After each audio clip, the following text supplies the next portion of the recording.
Firstly, ladies and gentlemen, I would particularly like to acknowledge ACRM and RDAA for putting this event together, and what a tremendous conference it is. It's just terrific to stand here and see so many people here coming from so many parts of the country, all with the one aim of improving health outcomes around the country. And I particularly want to acknowledge as well ACRM and the RACGP working together within the new training framework. I think that's a really good step forward and something I wanted to acknowledge here this morning. One thing, of course, that we're all very focused on is the unacceptable inequity between city and country when it comes to delivery of health services and health provision across the country. And one of the things that I constantly am aware of in this role, which I've been in now for 12 months, is of course the maldistribution of doctors. And I'm not telling you anything you don't already know, but it's that maldistribution of doctors that needs to be addressed, and the role that government has to play in that, really from my perspective, is vitally important. But it's something that we need to do together. It's about health professionals out on the ground, it's about you as doctors working with government to achieve the same aim that we have of wanting better health outcomes, of addressing that maldistribution, of getting doctors to where they need to be. And as Assistant Minister for Health, I have responsibility, as Ian pointed out, for rural and regional health and also Indigenous health. But very much I'm a country person. I live in central New South Wales. I'm a farmer, farming family. We live out in the middle between Cowra and Young. I have two boys, one's nearly 22 and one's 20. So while I am the minister responsible, I also actually live out there in the middle of where we all are in rural and regional Australia.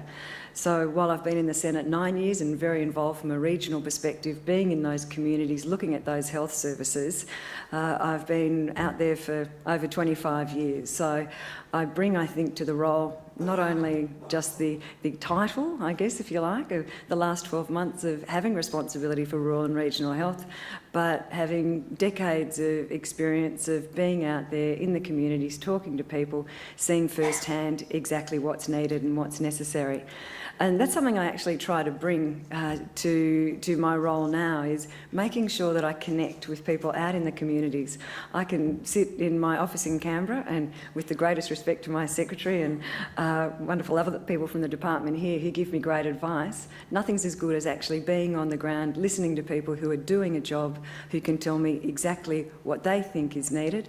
And one of the great things about doing that is not only do they just bring me problems, which get raised quite regularly, but I also get brought solutions, and that's really, really important. And quite clearly the government's absolutely committed to addressing that inequity between inequality in health outcomes for rural and regional and remote communities. And it's about getting doctors and health professionals out to those areas where we need them. One of the things that, of course, has become very apparent, something that we in rural areas I think have known for a long time, but we're now actually seeing the data and the evidence to back that up, is that if you get young people, if you get young students and you train them in the regions, they're far more likely to then go and practice their profession in the regions. If you couple that then with rural origin, those stats get even better. And it's really good to see now. There was a study from the Rural Clinical Schools of Western Australia that the graduates are more than 3 times more likely to practice in rural areas compared to grads generally, and the effect's even stronger when we look at the study out of JCU when they are of rural origin. So the commitment from the government, I think, to training, to ensuring we get those young people heading in the right direction, and indeed facilitating the professionals to be able to train and educate those young people, I think is very clearly seen in the budget. We doubled the practice incentive payment for teaching, $238 million over the 5 years, in doubling the amount from 100 to 200, and indeed another 50% loading for out in rural areas of another $100. The infrastructure fund for GP practices, and this I think is really important. If we're going to ensure that our GPs out in the regions particularly are able to train, to supervise, then the government thinks there's a role for us to play in ensuring that those funds are there for new or expanded facilities. The other thing I think particularly was welcome in the budget was the extra $13 million for the scholarships for nursing and allied health. Now, I know it's not GP, but it's really important because we can't look at healthcare out in the regions just in silos. It's all intertwined. It all works together, and also increasing the GP training places, which is something the sector had called for quite some time, from 1,200 to 1,500 was a really important move, I think. And also I think the recognition of the need for those internship places, the fact that the government in the last budget put the funding in place for the extra up to 100 medical intern places each year for those international students, trying to take some of the pressure off the system, I think was something that was really worthy and well received. One of the things I've done recently, which after a bit of a long time coming, of course, recognising need in rural areas, was recently approving the 7 sites in New South Wales as eligible for the 19.2 exemptions. And I know some of you very patiently waited for that to be ticked off, but I think it's really important that we recognise in our rural areas things are different. They're not the same as in the cities. And we need to look to things like that 19.2 exemption to ensure that there's the capability in a local rural town to be able to do that billing, to put towards those other services, recognising the needs and recognising the different circumstances in those small communities. So I was very pleased to be able to do that. Part of my role, of course, as Minister responsible for rural and regional health is that of Indigenous health, and something I've been very focused on since I came into this role, working very, very closely with the sector. We are absolutely committed to closing the gap as government, and as I travel around to communities, from remote communities to urban communities in the Indigenous sector, one of the things that strikes me is there is some really, really good work being done. There are some tremendous organisations doing fantastic things out there in the communities. There are some that are not so good. So my aim is to make sure that we have some structures in place to increase the level of expertise and acumen, I think, if you like, of some of those organisations who aren't performing as well, and actually using those sensational ones that are out there performing well as templates for how we can lift the whole sector, and they do a tremendous job. One of the key things for me at the moment is the implementation plan for the Indigenous Health Plan.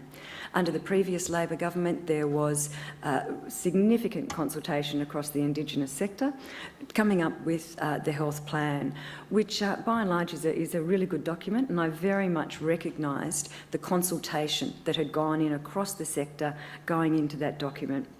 But when we got the document, and as good as it is, it's words at high level.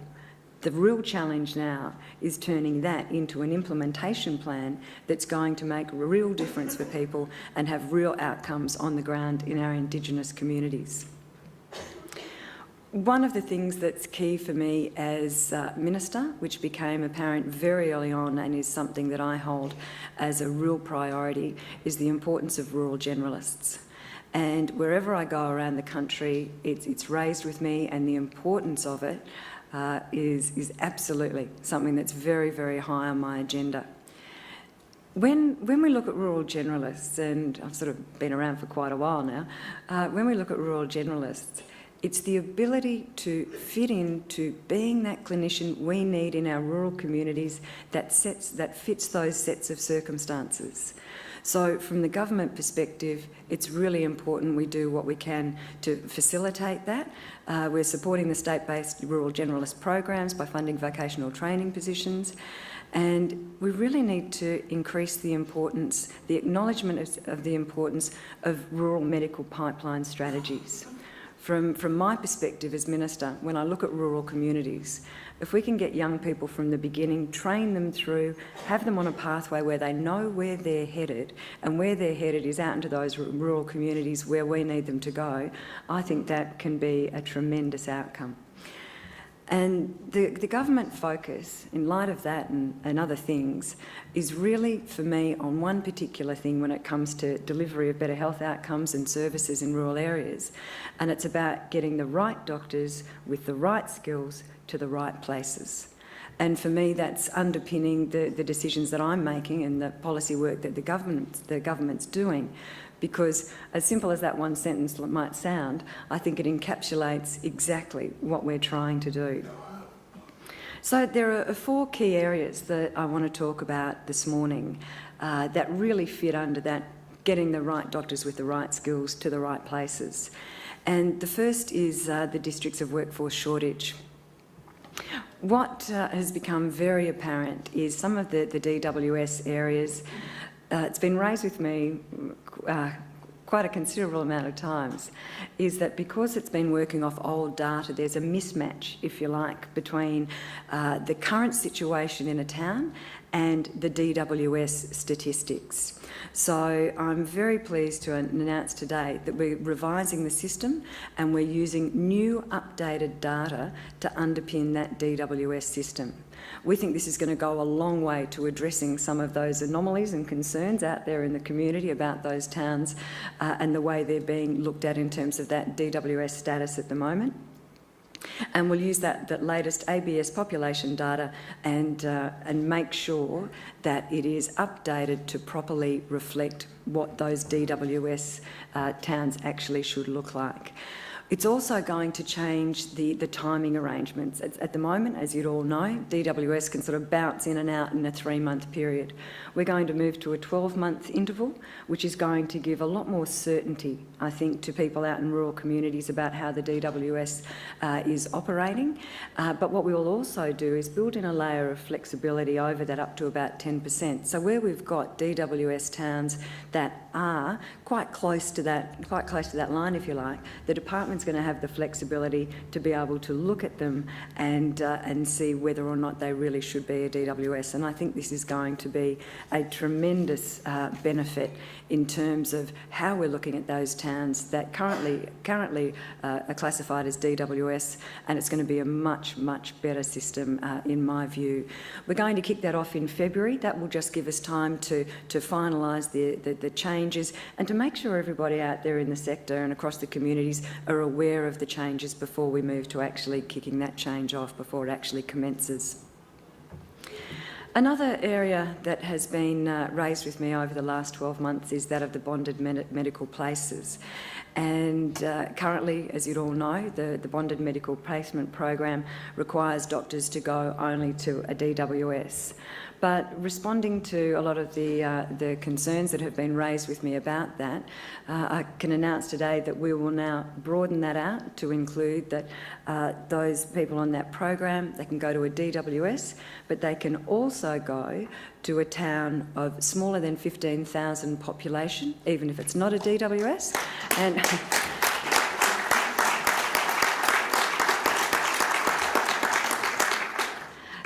thank you, and also we'll take in remote areas as well. And we just think that's a sensible expansion of how that can work, coming back to that idea of, you know, right doctors, right skills, right places, and getting doctors to the areas where we need them. We will review that after 2 years just to make sure it's doing what it's intended to do, but hopefully that will provide some more flexibility to get those doctors out to the areas where we need them. The third issue that I'd like to raise this morning is that of the ASGC-RA classification. And yeah, okay.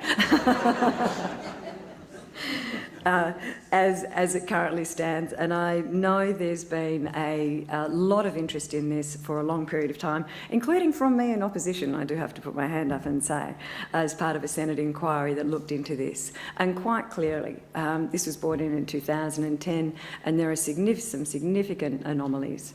And when you look simply at the fact that a town like Wagga, of around 60,000 people, is in the same region currently as a town like Gundagai, with I think a couple of thousand of people, it's just simply, as I used to say, using the technical term, stupid. So we've looked at that, and I do have to say, I know it's taken a lot longer to get to some changes in this particular area than most of you, probably all of you, would have liked, actually including me. But I did want to make sure that we had the right processes gone through and we had the right things in place to ensure that any change was going to do what we needed it to do. So what I can announce today is that the government will be adopting the modified Monash classification model to be used in conjunction with the Australian Bureau of Stats structure.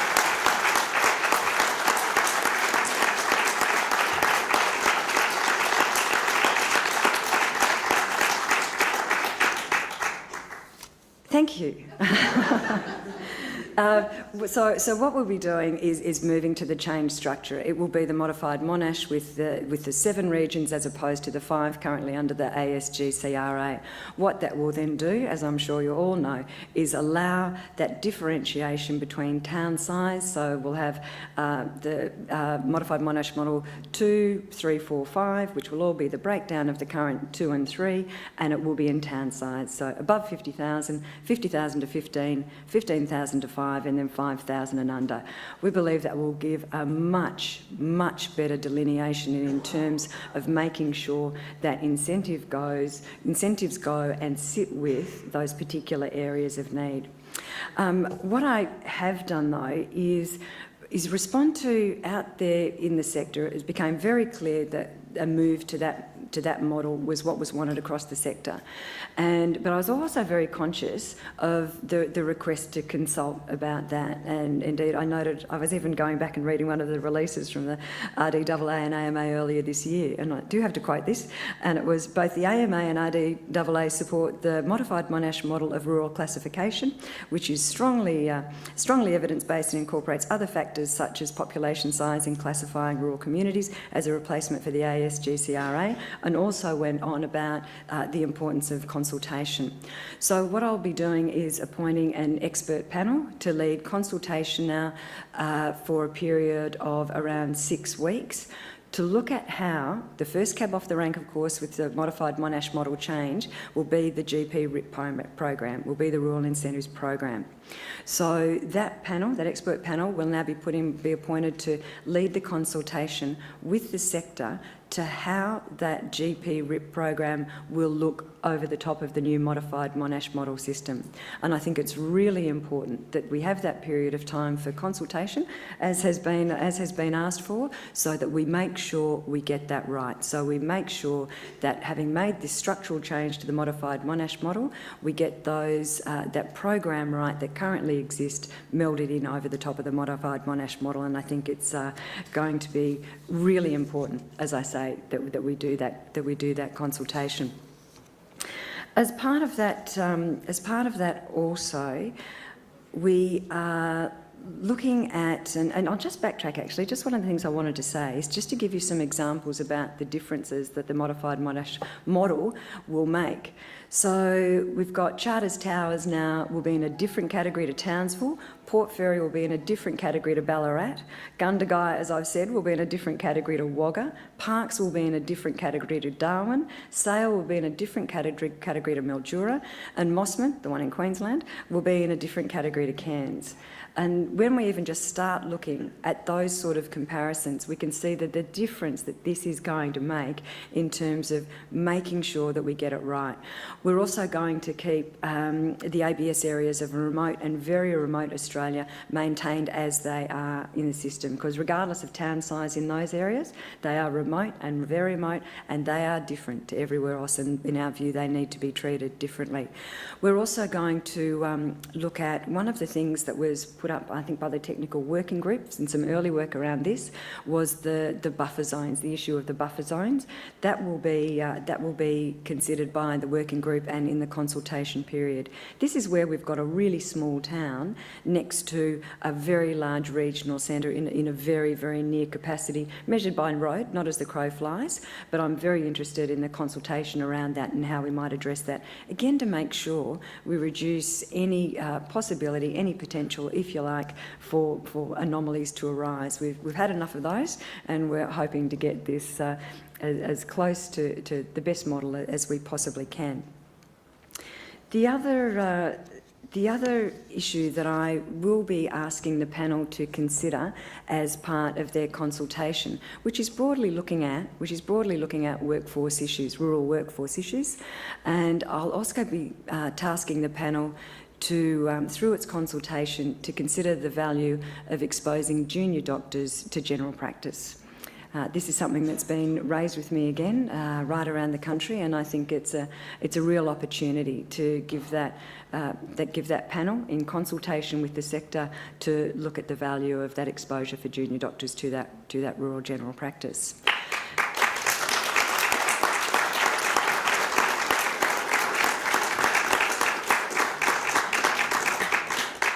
So, ladies and gentlemen, they were the four things I wanted to raise here today, to announce here today. I do have to thank so many across the sector for working so closely with me over the last 12 months. While I said at the outset I live out in a regional area, prior to coming into this role a bit over 12 months ago, I hadn't had responsibility in shadow government for health. So I've been particularly appreciative of the consultation, of the work and indeed all of the advice that's been given to me by so many of you out in the sector. So, ladies and gentlemen, the government's very clearly focused on addressing the inequities between city and country when it comes to getting better health outcomes and better health services in rural and regional Australia. And I'm very hopeful that the announcements I've made today will go some way, hopefully a long way, in ensuring we get the right doctors with the right skills to the right places. Thank you very much.